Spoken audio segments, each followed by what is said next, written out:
Imatatul adza anit thoriq ya sedekah, menyingkirkan sakit dari jalan. Bahkan takufu syarra anin nas juga sedekah, tidak bikin hoak, tidak bikin fitnah, tidak melukai orang lain. Kalau kita yakin sebagai orang yang kena Covid, yang mengisolasi diri supaya enggak kena orang lain itu juga sedekah karena takufu syarra anin nas.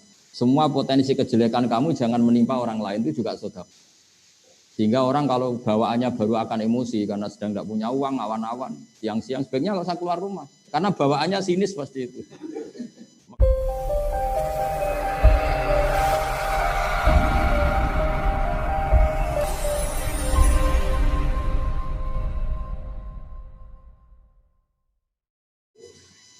Assalamualaikum warahmatullahi wabarakatuh. Bismillahirrahmanirrahim. Nahmaduka ya ghafur ya syakur wa masalli wa sallim ala sayyidina maulana Muhammadin wa ala alihi washabihi asma'in nama ba'du. Yang sangat saya hormati Profesor Dr. Said Akil Al-Munawwar selaku guru besar, dulu beliau adalah teman-temannya saya, Profesor Zaini Dahlan ketika ngajar S3 di Jogja. Wali Kota Salatiga juga wakilnya yang saya hormati, Ketua MUI Bapak Ali Suaidi, juga moderator Bapak Irfan Hilmi yang saya hormati. Saya alhamdulillah, saya sesyukur-syukurnya karena saya menemukan mungkin yang kesekian setelah guru saya Kiai Haji Maimun Zubair, setelah bapak saya Kiai Haji Nur Salim, orang yang berstatus ayatan min ayatillah fil hifdi. Jadi termasuk saya kagum sekali dengan hafalannya Pak Said tadi tentang tahun kelahiran dan sebagainya. Memang yaitu syaratnya profesor. Jadi ya harus dikagumi, tapi ya memang seharusnya demikian. Tapi saya yakin tadi ketua MUI-nya bisik-bisik sama saya kayaknya nggak paham. Itu mungkin tawadhu, artinya tawadhu itu ya sebetulnya paham tapi pura-pura nggak paham. Atau memang benar-benar nggak paham, berarti jujur. Jadi dua kemungkinan baik semua. Kalau dia nyatanya nggak paham ya jujur. Kalau paham berarti tawadhu. Itulah Islam. Islam itu agama yang kata Rasulullah SAW, ajaban di amril mukmin, inna amrahu kullahu khairun. Orang mukmin itu selalu menakjubkan, semua urusannya bagus. Ketika dapat nikmat syukur ya bagus, ketika dapat musibah sabar juga bagus.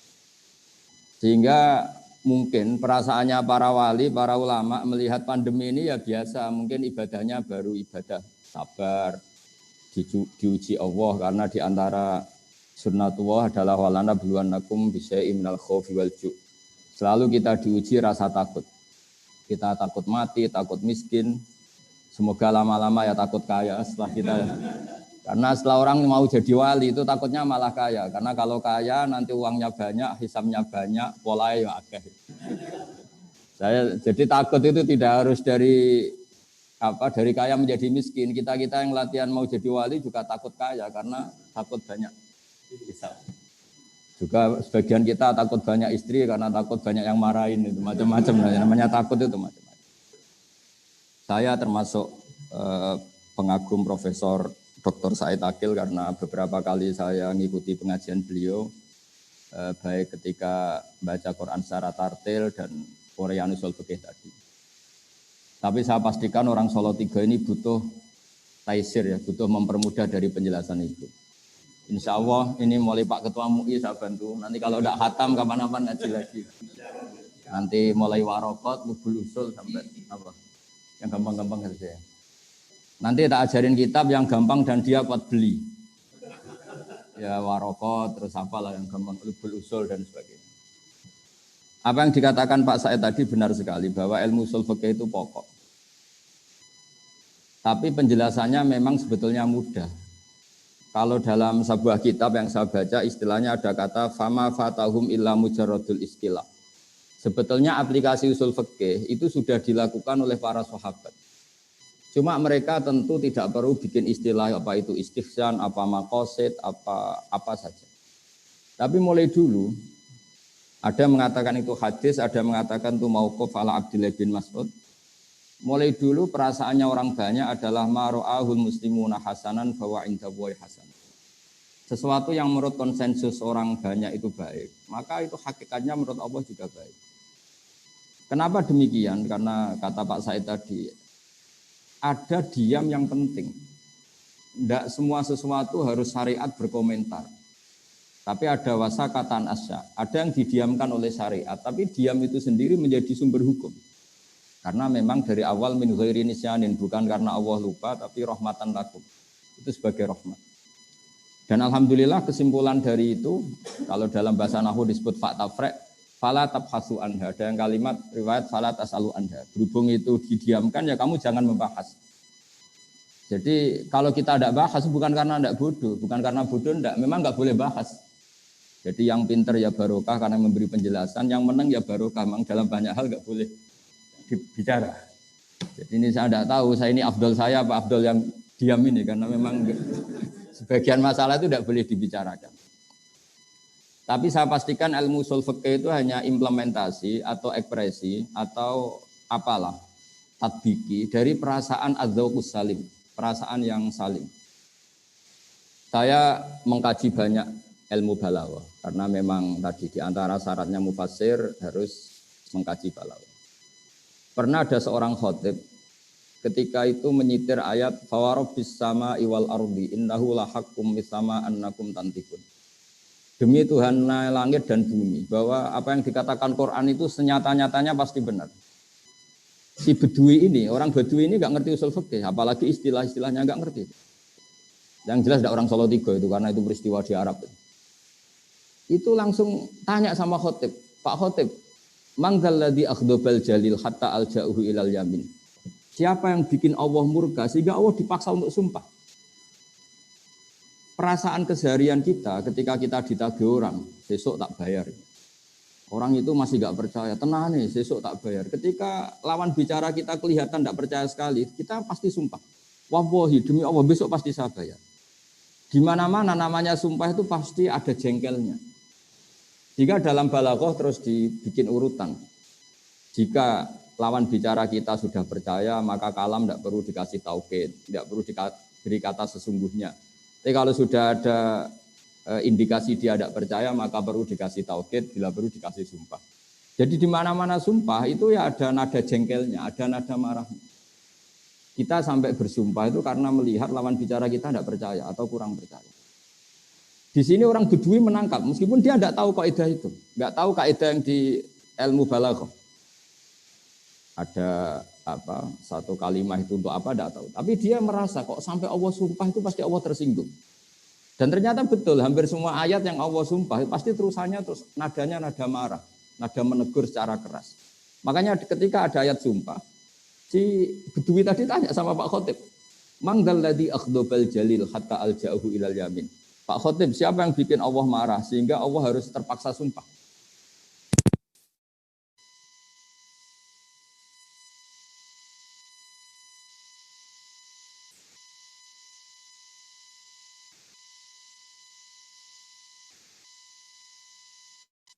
Berdasarkan ulama, baik itu nahwu, sorof, maupun apa saja, itu sebetulnya implementasi dari adzauqus salim, dari rasa yang benar.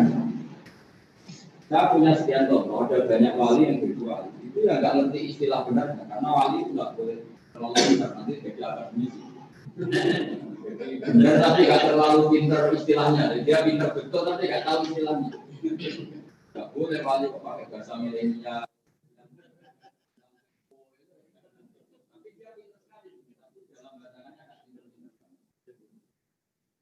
Ada seorang wali itu menjadi wali karena kalau wiridan demikian. Ya Allah, sungguh kau ini berat yang luar biasa. Setahu saya, orang ngasih orang itu ya karena itu atau karena berharap suatu saat yang dikasih bermanfaat. Misalnya kita kerja di pabrik, jadi dimaksudkan ya karena kita kerja. Terus itu pekerjaan. Suara Gus Baha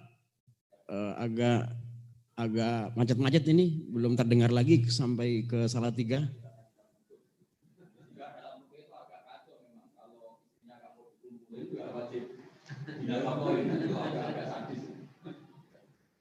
Itu oke ya, makanya itu Sama istri sekali nggak mau, nggak wajib bina kalau gitu kamu ya. Kayaknya gitu. Uang itu masih kaya. Nah, tapi si wali tadi itu mengabdi oleh Allah. Lupa ini benar yang eksistensi itu tidak butuh kami. Allah adalah Al-Qayyum dan yang tidak butuh kita. Al-Ghani yang bilang yang sama sekali eksistensinya ada begitu. Nanti kan Allah bikin langit bumi tetap dia Tuhan. Ya bikin kita tetap dia Tuhan. Tapi di balik ketidakbutuhan engkau pada kami, engkau tetap memberi rezeki kami. Itu aneh sekali. Memberi rezeki dalam keadaan tidak butuh. Coba kalau kamu ketemu orang di Jakarta yang sama sekali tidak butuh kamu, dia nggak kenal kamu, nggak butuh kamu. Ke depan juga nggak butuh kamu, terus kamu dikasih uang 1 juta, itu luar biasa. Kalau dikasih bos mungkin juga bekerja. Dikasih siapa saja mungkin paling tidak orang itu butuh surga. Tapi ini Allah nggak butuh apa, mengasih kita. Tiga jarak. Aku ya Allah mau ini zat yang luar biasa. Itu namanya atau kesalim. Nah, dari perasaan itu kemudian ini juga melahirkan ilmu usul. Karena Allah itu Al-Ghaniyul Mutlaq, jika lafaz-lafaz Quran atau kata-kata Quran atau firman Al-Quran yang dohirnya itu Allah butuh, maka harus ditakwil. Ditakwil itu ya ketika Allah itu mengikuti hamba-hamba, itu seakan-akan Allah itu bagian dari hamba itu. Namanya kalau dalam tasawuf disebut tanazulatil maula. Kalau dalam ilmu dialek disebut at-taqrib ilal afham, untuk memudahkan bisa difahami. Misalnya begini, Allah itu zat yang begitu kaya, sekaya-kayanya, tapi pernah mengistilahkan dirinya mangdalladzi yuqridu waha qardan hasanah. Siapa yang mau menghutangi kami? Tentu Allah itu tidak pernah hutang, apalagi gajikan BPKB itu tidak akan pernah. Ya. Tapi Allah mengistilahkan siapa yang mau meminjami kami? Itu sesuai hakikat. Harta kita milik Allah, semua alam raya milik Allah. Ngapain Allah butuh pinjam? Ada lagi istilah intan surwaha yan surkum. Allah adalah al-ghaniyul mutlaq, zat yang sangat kaya. Tapi Allah mengistilahkan siapa mau menolong Allah. Padahal Allah tentu zat yang enggak butuh pertolongan. Di sini pentingnya ngaji usul fikih, ngaji ulumul lughat, ngaji isti'malul arab. Sampai itu kita akan salah. Makanya saya setuju dengan peringatan Pak Sail, akan bahaya sekali kita kalau nafsirkan Quran padahal kita tidak malian bil arabiyah, tidak kaya, tidak mutabakhir bil arabiyah. Meskipun kita pasti putus asa, kalau ingin alim betul pasti sampai innalillahi wa inna ilaihi raji'un tadi. Tapi kita semua boleh berperasaan alim, bukan karena apa-apa. Karena sebagian ulama mengatakan karena az-zahir. Kebenaran agama ini itu azharu min samsi dzahira, lebih jelas ketimbang matahari di siang hari. Jika siapapun dia dengan segala keterbatasan, itu akan mudah sekali memahami agama ini. Ini barokahnya Allah bersifat az-zahir. Sehingga dengan Allah sifat az-zahir, orang paling bodoh pun bisa memahami Allah. Karena Allah punya sifat az-zahir. Meskipun tidak akan ya'rifuna kunhahu, ya'rifuna haqiqatahu. Karena Allah juga bersifat al-batin, sehingga tidak tersentuh sampai hakikat. Tapi yang perlu dicatat, agama ini adalah az-zahir. Karena Allah adalah az-zahir. Maka agama ini disifati liyudhirahu ala dini kulli. Agama ini begitu jelas. Sehingga ketika kita diperintahkan Allah sujud, kita berlogika itu gampang. Kenapa harus sopan sama Allah? Sama majikan kita yang ngasih makan beberapa hari saja kita harus sopan, apalagi sama Allah. Andai kan kita diberi kontrakan gratis, dikasih makan orang gratis 1 bulan saja, terima kasih kita tidak selesai-selesai. Apalagi dikasih Allah selama-lamanya. Maka pujian yang benar adalah la nuqsi tsana'an 'alaika anta kama asnita 'ala nafsi. Kita muji engkau ya Allah tidak ada habisnya. Tidak bisa terhitung pujian kita kepada engkau. Karena apa? Allah memberi kita tanpa batas. Nah, aturan-aturan atau anjuran agama supaya kita muji Allah tanpa batas ini aturan yang andekan itu tidak di atas namakan agama. Kita pun akan mengatakan itu aturan yang benar. Maka li syiddati zuhuri hadaddin, sampai ada pepatah laulam yakun maja'a bihi Muhammadun dinan lakana fi aqlin nasi hasan. Kalau saja agama ini tidak di atas namakan agama, aturan yang dibawakan Rasulullah SAW pastilah kana fi aqlin nasi hasanan. Pasti menurut akal manusia ini juga bagus. Seperti contoh di fikih misalnya iddah. Enggak kebayang andaikan dalam cerai itu tidak ada iddah. Misalnya malam masih hubungan intim, pagi bentrok, langsung cerai. Nah, itu kalau langsung dinikahi orang lain, kita nanti bingung. Ini anaknya siapa? Ini produk lama apa produk baru? Apalagi anak kecil tuh wajahnya agak jelas mirip siapa. Kalau di DNA kan ribet. Tapi barokahnya ada iddah, ada kepastian baro'atur rahmiha. Sampai perempuan ini benar-benar terbebas rahimnya dari sperma zaut awal atau suami pertama, baru boleh nikah. Jadi iddah ini penting. Kita sebagai ahli fikih akan mengatakan setidaknya mengatakan li baro'atur rahmiha. Tapi kita ini tidak ahli fikih saja, tapi juga punya ubudiyah, punya kehambaan kepada Allah. Sehingga dalam kitab-kitab fikih masih disisakan karena dikarang oleh orang-orang yang yakhshawnallaha, orang-orang yang sangat takut Allah, disisakan aulit ta'abbud. Oke, iddah ada batasannya, yaitu misalnya mutafan ana zaujua yang 4 bulan 10 hari. Kalau min dawatil khaid ya 3 kali masa suci, kan ada aturannya yang untuk mutallaqah. Ya, yang untuk mutallaqah min dawatil khaid itu salah satu puru. Tapi mesti ditambah aulit ta'abbud. Kenapa ditambah ta'abbud? Karena kalau enggak kita liar. Kalau fikihnya hanya li baro'atur rahmiyah pasti kita liar. Ada orang diceraikan suaminya. Padahal sudah lama nggak kumpul karena suaminya di Amerika misalnya. Atau diteliti pakai USG atau pakai teknologi apa terbukti nggak ada mani, nggak ada sperma. Kalau alasannya ini baru atirahmiyah ini terbukti rahimnya kosong berarti boleh kawin, nggak boleh seperti itu. Jika fikih selalu mengatakan iddah syuriat dianjurkan li baru atirahmiyah walid ta'abbud. Nah kenapa penting li ta'abbud? Bagaimanapun kita ini hamba Allah. Maka saya setiap ngaji itu berkali-kali bilang, inti daripada ibadah itu adalah nderekno kersane Allah. Sambil kita kalau terpaksa itu ya pura-pura alim, pura-pura tahu lah alasannya. Tapi ini hanya tahu tidak sebagai madarul illah atau madarul hukmi atau masalikul illah. Karena sekali ini jadi madarul illah berarti kalau terbukti baro'atur rahmiyah enggak perlu iddah. Itu enggak ada orang mengatakan demikian, ulama maksud saya. Harus ada li ta'abbud. Tanpa li ta'abbud, kita tidak tahu loyalitas kita terhadap ketentuan Allah Subhanahu wa taala. Misalnya begini. Saya minta tolong Pak Ketua MUI, mau tak contohkan, tak suruh enggak pantas ini Ketua MUI. Saya menyuruh, ya sudah ini terpaksa ya bahasa amar. Pak Ketua MUI saya belikan beras untuk makan hari ini. Kalau enggak saya bisa mati. Itu illatul hukmi yang ekstrim. Sehingga Pak Ketua MUI bisa dengan mudah membelikan beras karena ini sembako, makanan pokok. Kalau enggak, saya bisa mati. Suatu saat tak suruh yang enggak penting banget, bahkan agak keliru. Pak Ketua MUI saya belikan rokok. Terus dia ahli medis, ahli kesehatan. Wah ini perintah enggak benar, maka enggak saya laksanakan.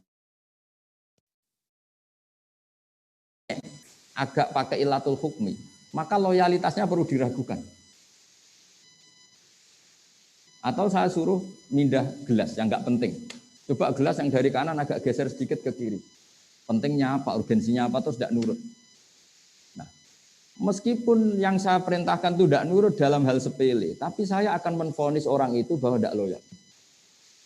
Nah, di sini pentingnya aulit ta'abbud. Meskipun sudah jelas baro'atur rahmi, kita tetap nderekno Allah ada iddah karena pokoknya nderekno kersane Allah. Kalau perempuan mutallaqah atau mutafan anda zaujuha harus ngalami iddah. Sehingga ini pentingnya benar yang dikatakan Pak Said tadi. Di antara sekian syarat al-usuli adalah mimman yattaqillah, mimman yakhshawaha asadda. Pokoknya yang asadda taqwa, yang asadda. Enggak boleh orang cerdas saja di usul fikih, harus orang takwa. Karena dengan takwa ini ada rasa ubudiyah. Kayak tadi, kalau saya punya santri yang nurut, mbok tak kongkon beli sesuatu yang nyun sewu kayak rokok pun beli. Meskipun saya tidak mensyaratkan rokok. Karena butuhnya nurut. Maka saya berkali-kali cerita dulu guru-guru kita sampai Imam Syafi'i itu. Dulu diajarin Imam Malik, diajarin guru-gurunya. Kalau kamu punya budak, punya abed kalau dulu. Iqla' hadhihi sokhra, fa inna tahtaha dhahaban. Yang satu, iqla' hadhihi sokhra. Jadi yang agak rasional diberitahu iqla' hadhihi sokhra. Lima daya sayyidi, li anna tahtaha dhahaban. Karena di bawahnya ada emas. Dia membongkar batu besar itu karena berkeyakinan di bawahnya ada emas. Pertanyaannya, loyalitasnya dia melakukan perintah itu karena logika ada emas apa karena perintah? Kalau karena ada emas ini bahaya betul. Suatu saat diperintahkan lagi, ikhla hadis sokroh. Memangnya ada apa? Ya nggak ada apa-apanya. Ngapain dibongkar?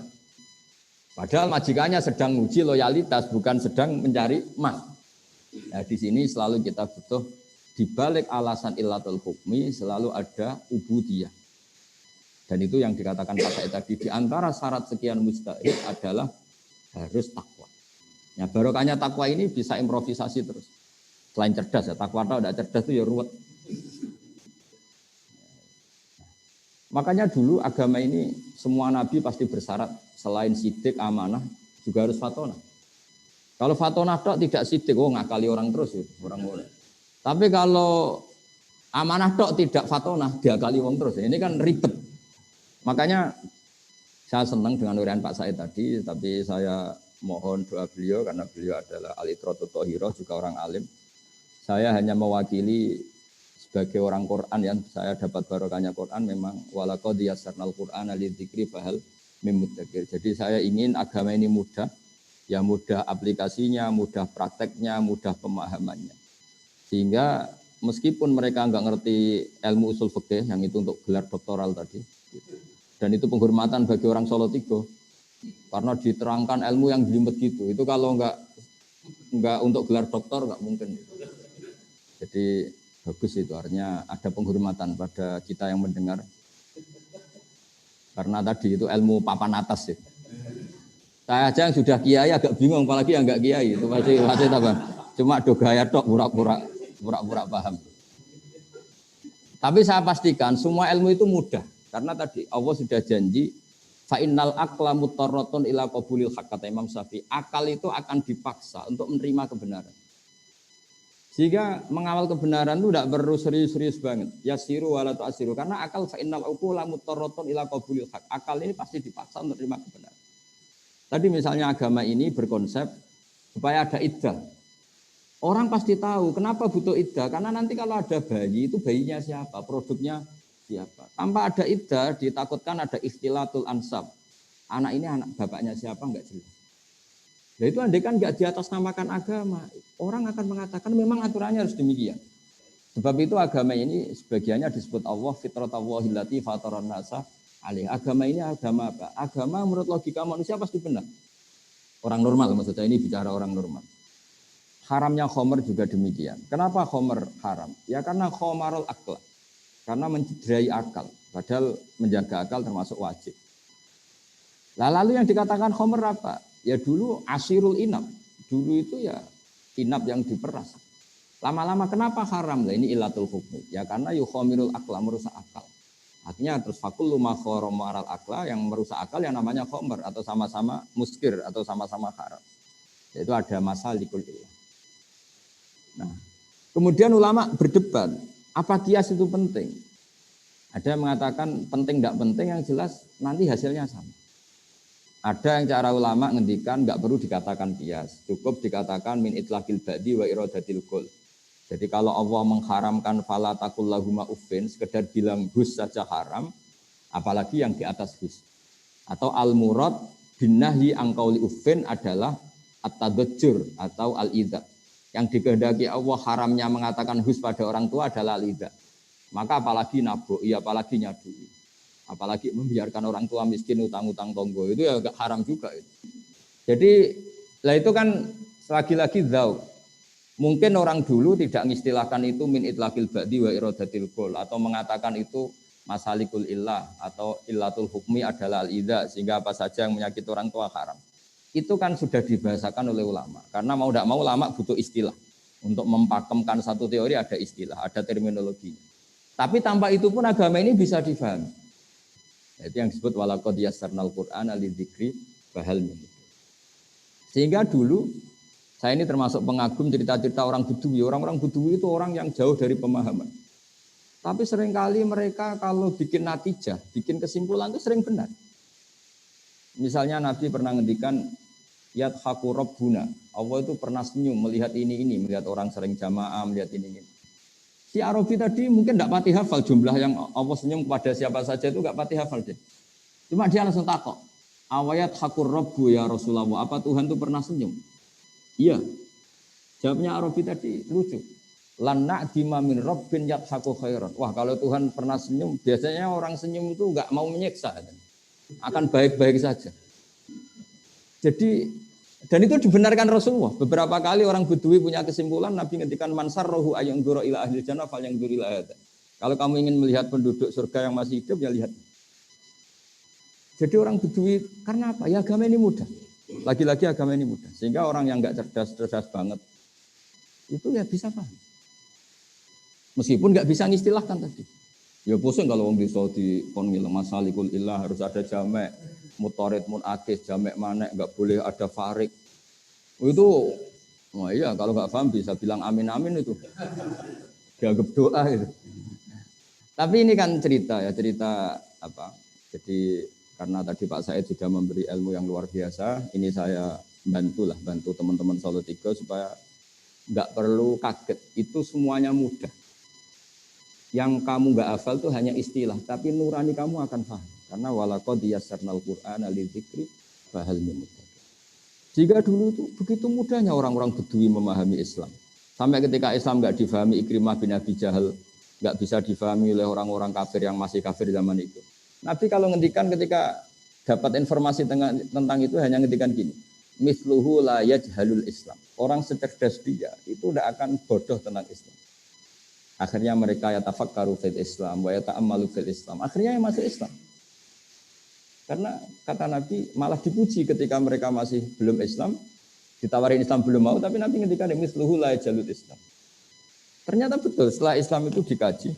Makanya pentingnya sulhul Hudaybiyah ketika semua perjanjian itu merugikan Nabi dan orang Islam. Masyhur itu sulhul Hudaybiyah. Dan orang nggak bisa memahami sulhul Hudaybiyah karena di antara perjanjian itu sangat merugikan Islam. Kalau orang Islam masuk kafir harus dibiarkan karena kafir dianggap habitat. Kalau yang kafir masuk Islam harus dikembalikan. Itu kan satu perjanjian yang sangat-sangat merugikan. Tapi ada poin yang diinginkan Nabi yang orang nggak tahu zaman itu. Yaitu Nabi ngendikan, tapi syaratnya di kafir Quraisy boleh mendiskusikan Islam. Itu aja benar. Dan orang nggak boleh dilarang ketika berdiskusi Islam. Akhirnya apa yang terjadi? Fama yatakallamu ahadun fil Islam illa dakhala fihi. Orang diskusi Islam akhirnya masuk. Karena setelah diuji secara ilmiah pasti kecenderungannya orang Islam. Misalnya diskusi di Darun Nadwah. Tuhan kita sama Muhammad keren mana ya? Tuhan kita apa ya? Berhala itu. Yang kita mandikan, kita urusi. Kalau rusak ya kita dandani. Nah, Tuhannya Muhammad siapa? Yang menciptakan langit bumi. Oh, kan jauh, kerennya kan enggak. Wah, akhirnya ya semuanya masuk Islam. Makanya dawuh Abu Bakar ketika mengenang itu, kita semua zaman itu enggak paham. Tapi akhirnya menjadi tahu. Nah karena mereka sudah masuk Islam ya sudah otomatis perjanjian yang merugikan Islam itu ya dibatalkan mereka sendiri. Nah, di sini hebatnya Quran, hebatnya Islam. Bal naqdhifu bil haqqi 'alal batili fayadmaghuhu fa idza huwa zahir. Islam datang dengan hak. Ciri utama hak itu apa? Kalau berhadapan-hadapan dengan batil pasti kemenangan ada di hak. Fayadmaghuhu fa idza huwa zahir. Pasti barang hak ini akan mengalahkan yang batil fa idza huwa zahir, dan batil itu pasti hilang. Makanya disebut ja'al haqqu wa zahaqal batil. Bagian ayat lebih ekstrim lagi. Diistilahkan mayubdiul batil wa mayuqid. Barang batil itu tidak akan bisa memulai dan tidak akan bisa kembali. Maksudnya yang namanya berhala atau yang namanya manusia itu tidak akan menjadi Tuhan. Dari dulunya ya tidak akan Tuhan, kedepannya juga tidak akan sebagai Tuhan. Karena hakikat batil adalah mala wujuda lidzati. Memang hakikatnya tidak pernah ada. Nah, itu juga akhirnya terus ilmu yang seperti ini ada yang menekuni jadi filsafat, jadi filosof, kayak Imam Rozi dan sebagainya. Jadi saya mohon semohon-mohonnya sama semua pendengar bahwa saya benar-benar kagum sama Profesor Said dan memang harus seperti itu, pakai istilah-istilah terminologi usul fikih. Orang itu mau belajar. Dan nanti kitab-kitab yang enggak punya itu Pak Ketua MUI itu nanti tanya saya, nanti tak terangkan yang mudah ya, pakai bahasa Solo 3 aja lebih gampang. Tapi saya pastikan kalian semua tidak usah kaget, tidak usah apa, karena tadi semua yang ditulis ulama dengan bahasa masing-masing itu sebetulnya sesuai fitrah kita, sesuai zauq salim kita.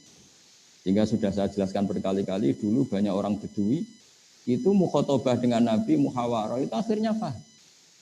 Karena agama ini sesuai al-fitrah as-salimah, fitrah Allahillati fataron nasa. Jadi seperti ketika Nabi melihat perempuan yang sedang menanak nasi lah, kalau bahasa sini mungkin ketika apinya mau padam itu kan kalau sekarang disebuli, kalau bahasa Solo Tigo disebuli supaya cepat naik apinya atau cepat membara. Itu bayinya dijauhkan. Terus ketika sudah agak jeda, bayinya didekap lagi. Kata Nabi, aro'aitum anna hadhihi tarihatun waladaha ilan nar. Apa kamu berpendapat bahwa seorang ibu ini membuang anaknya ke neraka? Ya tidak akan ya Rasulullah, tidak akan. Berarti terus kendikan Nabi, Allahu arhamu bi ibadihi min hadhihi bi waladiha. Allah lebih rahmah kepada hambanya daripada si ibu ini dengan, itu sahabat senang semua. Karena kalau seorang ibu saja gak tega anaknya di neraka, di api, apalagi Allah yang lebih arham, lebih rahman rahim. Tapi kata Nabi, faktanya banyak yang di neraka, ilaman abah. Kalau ada orang masuk neraka, itu salah dewi. Terus dicekeli kanjeng Nabi, dia berusut. Gitu. Karena selalu itu tadi, terus di dunia ini ada contoh sekian hewan, yang dia memang nyari api.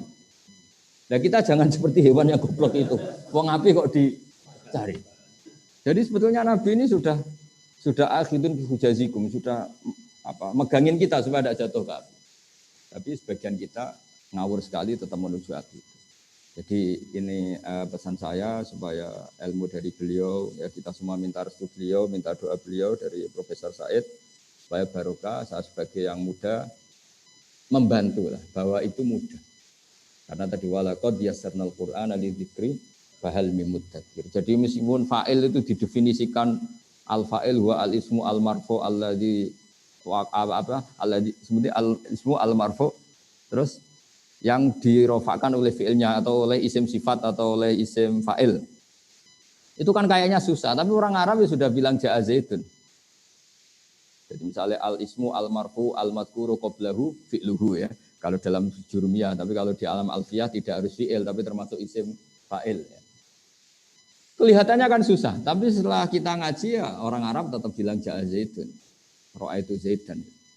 Tapi kalau ketika kamu menerjemahkan al-ismu al-marfu'u al-madhkuru qablahu fi'luhu. Itu kan kalau maknanya bingung, isim yang dibaca rafa yang sebelumnya disebutkan kata fi'ilnya. Itu kan kayak bulat.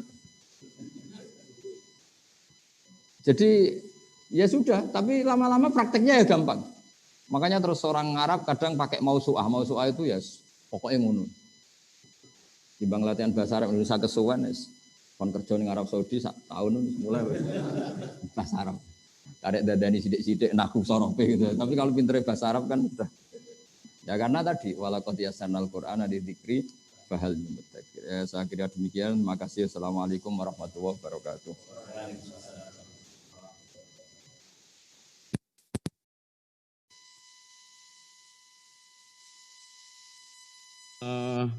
Materi yang disampaikan, mungkin saya mencoba memahami bahwa yang disampaikan Gus Bah itu sungguhnya itu aspek refleksi ataupun contoh-contoh konkret. Jadi beliau menyampaikan kisah, menyampaikan riwayat, menyampaikan macam-macam. Sungguhnya itu adalah bagaimana kisah-kisah itu memberikan pemahaman maqasid daripada kisah itu. Jadi berbeda dengan yang disampaikan oleh Pak Said Agil bahwa ini contoh-contohnya bagus seperti tentang iddah, seperti tentang bagaimana Nabi kemudian melakukan transaksi terkait dengan orang yang murtad dan lain sebagainya. Nah ini saya kira penting. Jadi beliau menyampaikan kisah-kisah yang sungguhnya dari kisah itu kita bisa petik bahwa ada pemahaman orang-orang dulu terkait suatu masalah dan yang diambil adalah aspek maqasidnya. Nah ini saya kira yang disampaikan oleh Gus Baha ini sangat menarik ya, langsung aplikatif dengan beberapa contoh riwayat. Nah nanti bisa kita kita bumikan atau kita turunkan dalam konteks hari ini seperti yang disampaikan oleh Ustadz Agil tadi, ada istilah fiqhun nawazil. Fiqhun nawazil yaitu bagaimana memahami hukum-hukum yang muncul secara aktual, artinya fikih-fikih kontemporer ya yang muncul karena kondisi-kondisi tertentu seperti dalam masalah di era COVID-19 ini. Baik, saya kira kita lanjutkan kepada beberapa pertanyaan sudah masuk kepada kita ya. Pertanyaan-pertanyaan yang ditujukan kepada kedua narasumber kita ya. Nanti yang pertama akan saya bacakan beberapa pertanyaan. Saya kira pertanyaan ini bisa dijawab oleh keduanya. Akan saya bacakan pertanyaan. Ini ada pertanyaan yang sifatnya konfirmasi, minta informasi, dan ada pertanyaan yang sifatnya analisis. Ya. Saya akan bacakan pertanyaan yang agak analisis ya supaya nanti bisa masuk kepada pertanyaan yang sifatnya minta informasi. Nah, ada pertanyaan yang pertama, bagaimana solusinya seandainya maslahah dalam nas sebagaimana yang disepakati oleh ulama dalam tafsirnya berbenturan dengan maslahah yang terdalam dalam realitas masyarakat. Nah ini jadi maslahah yang ada dalam realitas masyarakat itu ternyata berbeda dengan masalah yang sudah dijelaskan oleh para ahli atau para ahli usul fiqh. Nah ini pertanyaan yang pertama ya. Kemudian pertanyaan yang kedua, mohon izin bertanya dari pemaparan Habib Said ya Ustadz Agil, bahwa ketentuan tentang ijtihad maqasidi adalah meyakini dan mengetahui bahwa semua perintah dan larangan mempunyai maksud atau mempunyai masalah sendiri-sendiri. Nah pertanyaan saya menurut penanya dari Bapak Ali Muhtaram, bagaimana jika dalam satu nas atau kasus ya, perintah dan larangan itu masing-masing mempunyai maslahah. Nah ini, bagaimana cara melakukan komprominya? Ini mungkin beliau menyampaikan terkait dengan konsep at-ta'arud wa tarjih fil adillah asy'ar'iyyah seperti itu Ustadz Agil. Saya kira itu dua pertanyaan dulu ya, nanti kita lanjutkan. Monggo Ustadz Agil untuk memberikan respon dari pertanyaan ini. Nanti bisa disambung dengan pertanyaan informatif yang sederhana begini Ustadz. Imam Syafi'i itu orang yang memakai maslahah atau maqasid yang pertama kali. Dalam kitab apa informasi itu dicantumkan? Nah itu nanti pertanyaan sifatnya informatif. Monggo Ustadz Agil untuk menjawab pertanyaan ini. Tafadhol. Ya, bismillahirrahmanirrahim. Kita tadi memang belum sampai kepada dhawabitnya ya. Dhawabit. Jadi ketika kita berbicara dhawabit al-ijtihad al-maqasidi, maka tidak bisa lepas itu ketika kita sebut juga dhawabitul maslahah. Ya, dhawabitul maslahah. Ya, khususnya di dalam kajian usul fikih yang menggunakan maslahah mursalah sebagai apa? Sebagai sumber. Jadi mursalahnya itu yang menjadi apa? Menjadi kajiannya. Jadi kalau maslahah ammah semuanya pakai. Ya, itu hanya perbedaan. Jadi yang pertama memang tidak boleh dia ya adamu ini mu'aradati al-maqasid al-maslahah itu linnasi au tafwitiha lahu. Jadi tidak boleh dia berbenturan. Ya, tidak boleh berbenturan. Maka pertanyaannya, apakah memang al-adillah asy-syar'iyyah itu tata'aradu ba'daha ba'dan? Ya, ini sementara orang mengatakan bahwa ada benturan. Padahal sumbernya kan satu. Al-Quran ya hanya Allah yang menurunkan. Hadis Nabi ya hanya Nabi yang berbicara. Nah maka di sini ini dibuatkan oleh ulama tata cara ketika melihat secara lahiriahnya berbenturan. Yang disebut dengan at-ta'arud at-tarjih itu. Kalau di dalam ilmu hadis itu disebut dengan istilah ilmu ikhtilafil hadis atau ilmu mukhtalifil hadis. Ketika bicara ilmu ikhtilafil hadis, ya Imam Syafi'i juga di depan. Nulis buku dengan ilmu ikhtilafil hadis 2 jilid. Dilanjutkan oleh Ibnu Qutaibah Ad-Dinawari, ya, dengan takwil, kitab takwil mukhtalifil hadis yang wafat 276 Hijriah. Kemudian dilanjutkan oleh At-Tahawi ya 321 Hijriah dengan apa? Mushkilul Asar, disebutnya Mushkilul Asar. Nah, Ibnu Fawraq 406 Hijriah dia mengatakan Mushkilul Asar wa bayanuhu. Jadi perlu dijelaskan. Maka disebut dengan hadis-hadis tadi itu hadis-hadis muskil. Nah, ulama buatkan satu konsep. Bagaimana menyikapi yang ada ta'arudnya secara lahiriah ini.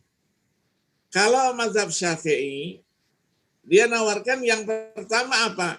Kompromi dulu, al-jam'u wa tarjih, al-jam'u wa taufiq. Kompromi dulu, dikompromikan. Ketika kompromi dapat, ya selesai. Kalau tidak, dicari tahu. Ada tidak nasakh di situ? Ada yang duluan, ada yang belakangan. Kalau ada yang duluan belakangan, maka yang belakangan yang dijadikan sebagai pegangan.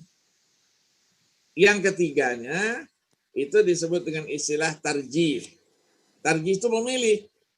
Kalau enggak juga, itu namanya tawakuf. Ya, tawakuf itu bukan berarti kita bodoh, bukan. Kita hati-hati di dalam memahami nas. Maka Syekh Ali Jum'ah menulis satu buku At-Tawaqquf Indal Usuliyyin itu. Nah, berbeda dengan mazhab Hanafi. Mazhab Hanafi, Al-Hanafiyah mengatakan ketika terjadi demikian itu, langkah pertamanya tarjih dulu. Baru dicari nasakh, baru dicari kompromi. Ini perbedaan. Ya, perbedaan-perbedaan ini terjadi dan bukunya bisa dibaca banyak sekali ya. Kalau Al-Azhar itu ada namanya Syekh Badron Abul Ainain Badron. Dia tulis satu buku Al-Adillah Asy-Syar'iyyah Al-Muta'aridah wa Tarjihu Bainaha. Ada lagi Ustaz Dr. Ibrahim Al-Hafnawi. Dia tulis juga buku At-Ta'arud wa Tarjih. 2 jilid ditulisnya. Ya, nah di samping buku-buku yang lain. Nah, yang kompromi juga ada, kompromi Al-Jam'u wa Taufiq juga.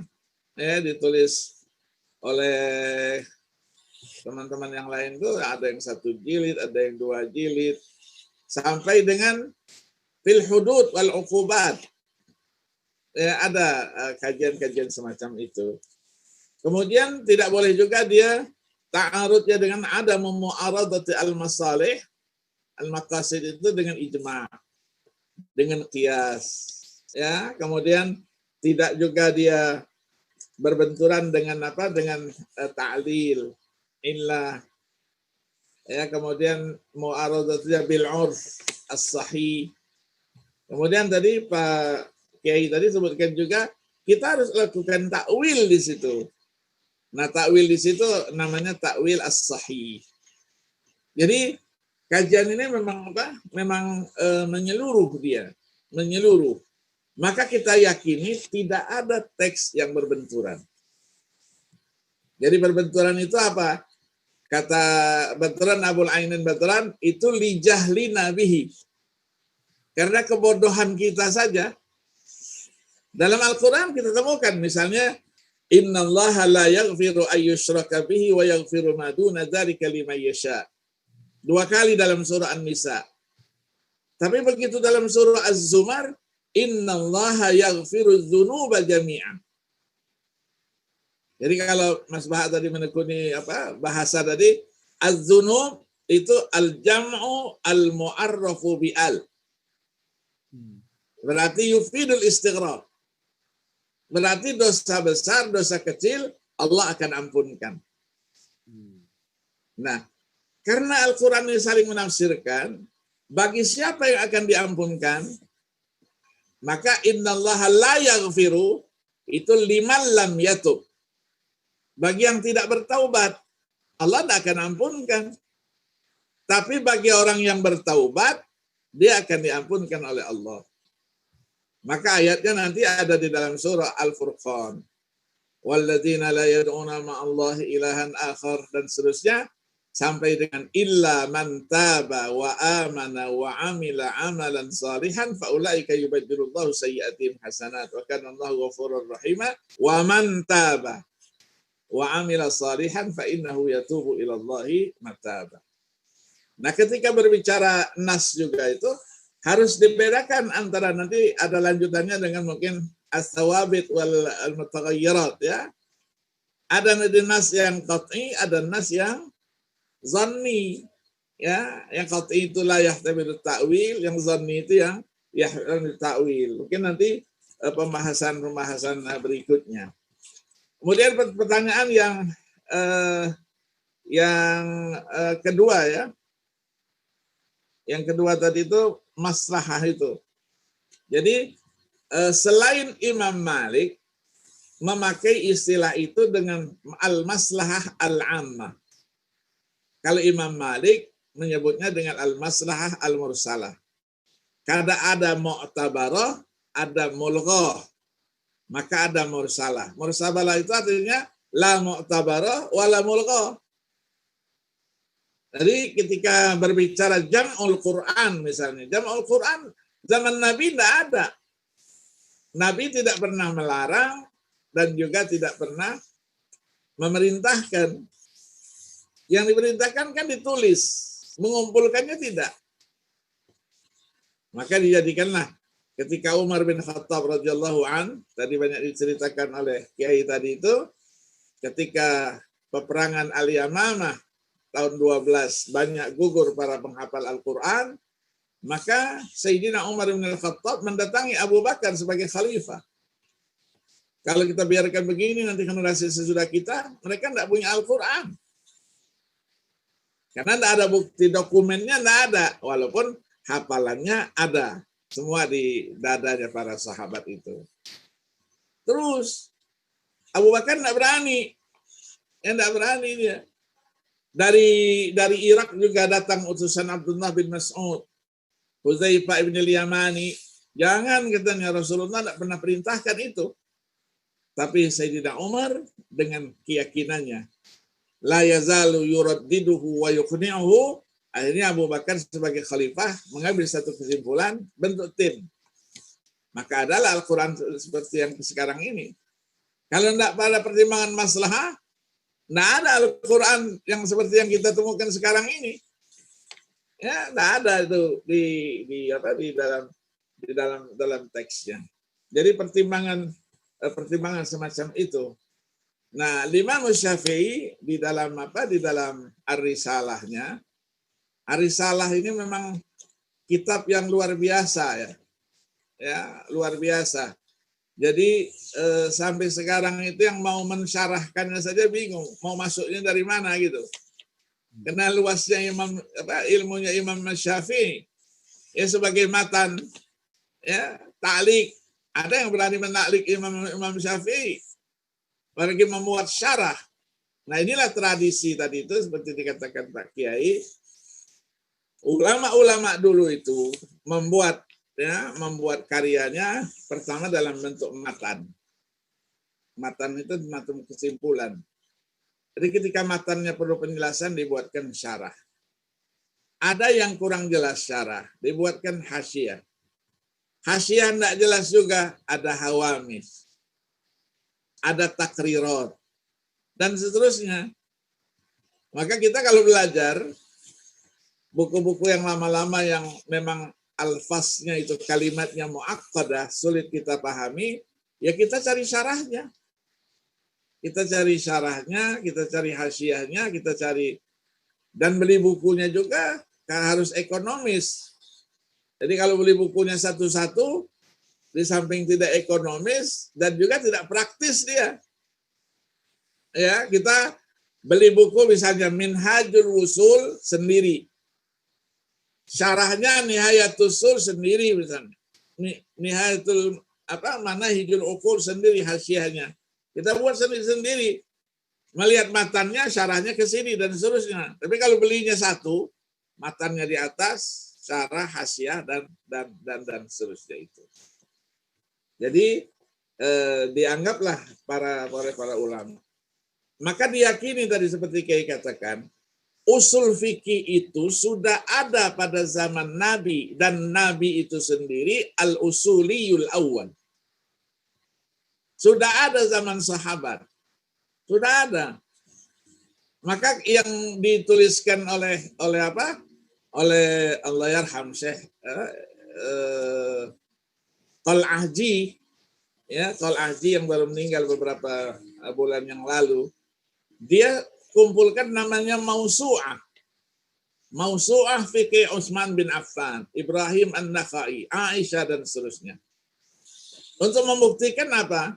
Bahwa fikih para sahabat, hasil pemahaman para sahabat, tidak ada yang lepas menurunkan akal semata. Tapi pasti ada arahnya dan didasari oleh ilmu usul fikih itu.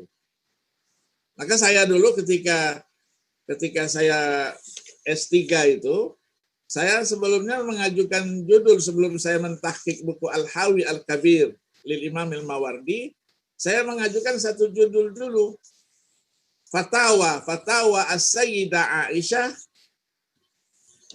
Fatawa As-Sayyidah Aisyah wa dirasatuha tahta daw'il qawaidil usuliyah. Saya sudah kumpulkan fatwa Sayyidah Aisyah itu sampai 600. Kalau saya tulis satu fatwanya 5 halaman, berarti tulisan saya sekitar 3.000. Belum terjemahnya, belum apa. Saya konsultasikan sama guru saya, aduh terlalu besar, nanti kamu tidak selesai. Gitu. Akhirnya disuruh pilih saja. Fatwanya dipilih. Fil ibadat, fil muamalat, munakahat, apa dipilih satu. Akhirnya saya pindah, saya tahqiq Imam Al-Mawardi itu, Al-Hawi Al-Kabir. Nah sekarang keluar buku-buku begitu itu. Fatwa Sayyidah Aisyah wa dirasatuha. Ada tesis, disertasi yang kita temukan mengkaji pemikiran-pemikiran fikih para sahabat itu yang tidak didasari oleh akal semata, tapi didasari oleh ilmu yang kemudian disebut dengan ilmu usul fikih. Begitu juga perkembangan berikutnya sampai dengan masa tabi'in dan tabi'in dan seterusnya itu. Jadi tidak disebut dengan maslahah memang, ya. Maka tadi itu saya ada ghoyat, hadap, ada mahasin. Sampai dengan ulama kontemporer sendiri tidak menyebut sebagai maqasid. Seperti Alal Al-Fasi. Alal Al-Fasi yang wafat 1 tahun setelah Muhammad bin Tahir bin Ashur, ya, 1394 Hijriah, 1974 Hijriah, dia tulis Asy-Syari'atul Islamiyah itu apa? Wa makarimuha. Disebutnya makarim. Kalau Al-Qaffal Asy-Syakhsil Kabir, ya, abad ke-4 Hijriah, 365 Hijriah, disebutnya dengan mahasinus syariah. Mahasin. Jadi istilah boleh beda, seperti dikatakan Mbak Kiai tadi, tujuannya sama. Illat, hadab, ghoyah, ya, apa saja itu tujuannya sama, maksudnya itu adalah maslahah. Maslahah itulah namanya maqasid. Ya, maka buku-buku sekitar maqasid dan maslahah, ya, nahmadullah wa nashkuruh. Saya punya mungkin yang besar-besar, ya, yang besar-besar seperti ini, seperti begini ini, itu ada 63 di rumah saya. 63 buku besar-besar, yang kecil-kecil, semua yang berbicara maslahah, yang berbicara maqasid, ya, alhamdulillah. Karena saya dulu dikenal sebagai kutu ilmu itu tidak hanya mendengar, tapi ada datanya. Ada datanya. Nah, dan saya mendapatkan al-muwafaqat itu dari seorang guru yang luar biasa.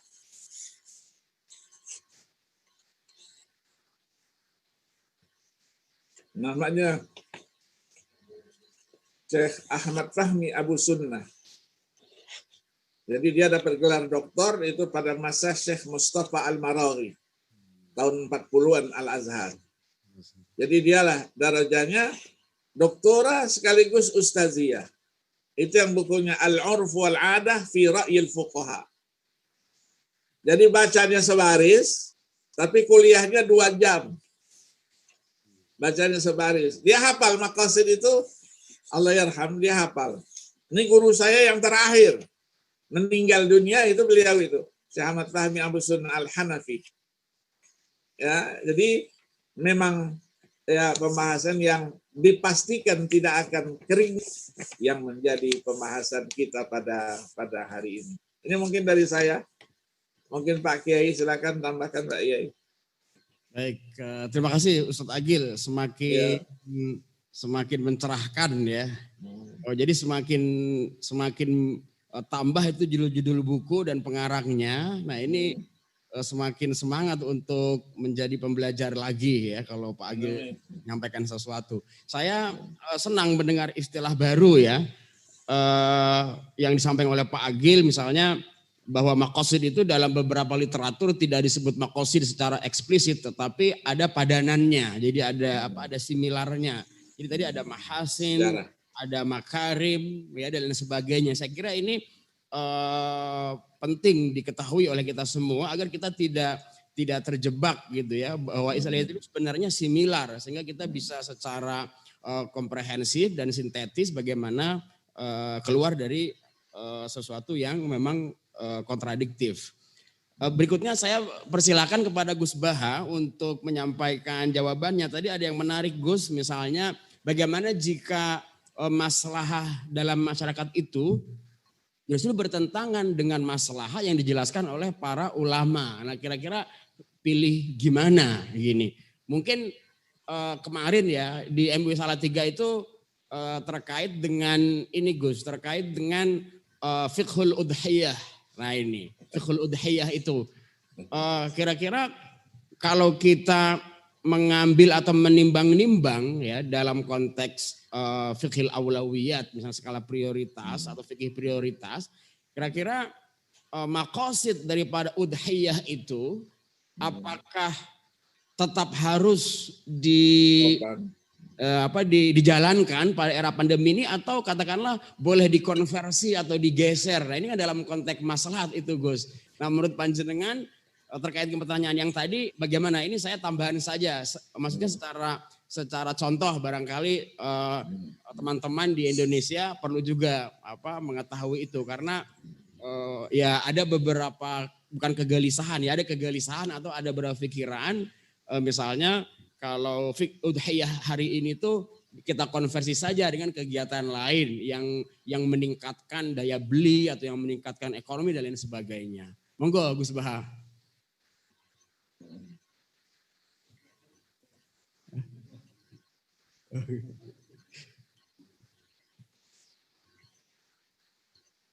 Oh iya. Monggo Gus Baha. Tapi nanti Ustadz Agil saya kira dalam sesi kedua Ustadz nanti juga bisa mengomentari kegelisahan ini, bukan kegelisahan sih, ya sekedar membuka wawasan saja. Mungkin lama tapi baru lagi. Inilah mungkin yang saya sebut dengan an-nawazil asy-syar'iyyah mungkin ya. Ya, tafadhol Gus Baha.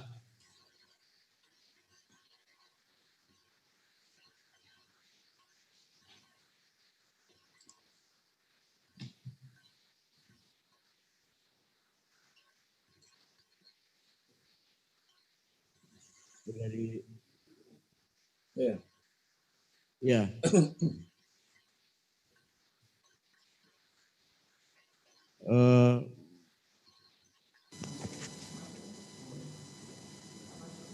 bismillahirrahmanirrahim, sebagaimana yang dikatakan Pak Said, dan semoga ini jawaban terakhir karena ini sudah capek ini.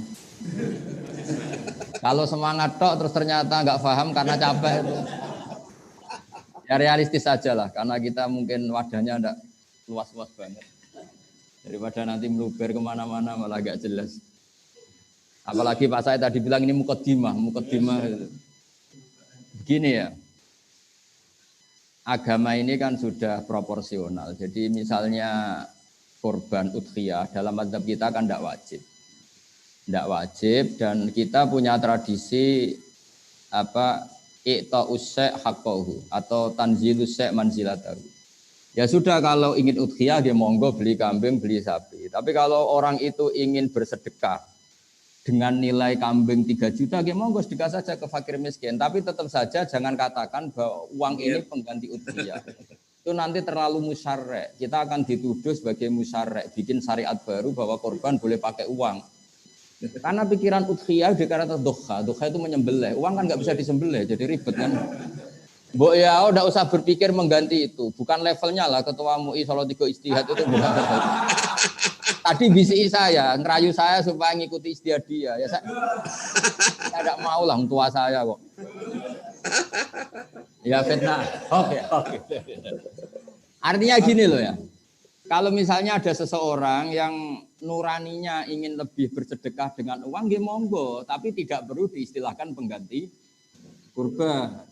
Yang kurban dia monggo, wong mungkin sebagian mereka juga kalau makan sudah biasa, beli pecel biasa. Mungkin yang luar biasa itu makan daging. Jadi ya sudahlah. Jadi fikih ini luas. Itu kan seperti banyak cerita ada orang yang mau haji, pas mau haji mau dibayarkan ibunya sakit. Daripada dipakai haji yang kewajibannya alat tarohi, yang mendingan untuk ibunya yang kewajibannya fauron sekarang juga karena sakit kritis. Agama ini dari awal kan mensyaratkan atau mengharuskan atau menyarankan, terserah lah istilahnya itu al-aham fal-aham, prioritas kemudian prioritas. Ya sudah, tidak perlu diganti, diistilahkan pengganti-pengganti itu. Ya sudah, kalau melihat maslahatnya itu sedekah uang ya sedekah aja, tapi tidak usah dikatakan itu pengganti kurban. Nanti ada fikih baru namanya fikih Solo 3, ribet lagi nanti. Jadi ya yang rileks saja lah. Itu kan sedekah itu pilihannya banyak. Uang ya sedekah, pakai beras ya sedekah, mungkin pakai pulsa juga sedekah. Ada orang itu kemarin itu ada orang yang sering ngaji pakai streaming gini. Mintanya enggak sedekah uang. Coba saya kasih kuota 150. Jadi sedekah itu banyak, tapi tidak perlu dikatakan satu mengganti yang satu karena fungsinya beda-beda dan syiarnya beda-beda. Karena lafadz wal budna itu jelas disebut di Quran. Budna itu maknanya unta. An'am juga disebut. Terus ada kata wanhar dan sembelihlah. Itu ribet kalau nafsirkan uang disembelih. Daripada ribet, cobalah kita tidak perlu istilahkan pengganti korban. Enggak. Ada orang cara berpikir yang sedekah nggih monggo, yang berpikir korban nggih monggo. Kalau dia berpikir yang relatif gampang sekarang uang ya uang. Memang gampang uang kan, kalau beli kambing kan minimal 2,5 juta. Kalau Pak Ketua MUI hanya punya uang 500.000 kan mendingan sedekah uang. Kalau kambing malah tidak cukup. Jadi cobalah ini dipikir secara ringan tadi karena beliau sudah ngasih materi yang luar biasa. Saya terima kasih sekali sama Pak Said, kita semua istifadah. Selain dari seorang alim juga gurunya banyak. Akan zadana ilman ila ulumina, beliau nambah ilmu ke kita, menambah ilmu yang sudah ada pada kita. Yang jelas jangan ada tradisi musyarrek. Artinya kita bikin aturan baru. Aturan yang sudah ada ini sudah cukup mengantarkan kita ke surga. Imatatul adza anitorik ya sedekah, menyingkirkan sakit dari jalan. Bahkan takufus syarroka anin nas juga sedekah, tidak bikin hoak, tidak bikin fitnah, tidak melukai orang lain. Kalau kita yakin sebagai orang yang kena Covid, yang mengisolasi diri supaya enggak kena orang lain itu juga sedekah karena takufus syarroka anin nas. Semua potensi kejelekan kamu jangan menimpa orang lain itu juga sedekah. Sehingga orang kalau bawaannya baru akan emosi karena sedang tidak punya uang, awan-awan, siang-siang sebaiknya nggak usah keluar rumah. Karena bawaannya sinis pasti itu. Makanya di hadis ada aturan layak dilqadi wa khutban. Seorang pemimpin tidak boleh bikin keputusan ketika marah. Artinya di kehidupan kita juga gitu. Jangan ketemu orang ketika temperamental, jangan ketemu orang ketika tidak fit. Karena nanti bawaannya itu sengak, marah, sinis. Ketemu orang ya pas gini ya. Ini Pak Ketua MUI. Habis mandi, hidup baru happy, jauh dari istri, aman, ya, sudah. Jadi intinya sudahlah kita tidak usah jadi musyarrek. Syariat yang diajarkan Allah ini sudah luar biasa. Bahkan sudah diumumkan al-yauma akmaltu lakum dinakum. Agama ini sudah sempurna, tidak perlu kita tambahi, tidak perlu kita kurangi. Karena tadi untuk analisis itu cukup pakai ilmu. Sekali lagi terima kasih sama Profesor Said, semua sama Pak Irfan Hilmi semuanya. Saya sekaligus pamit. Sebenarnya yang nutup moderator, tapi saya juga menutup diri saya sendiri. Saya kira demikian. Assalamualaikum warahmatullahi wabarakatuh.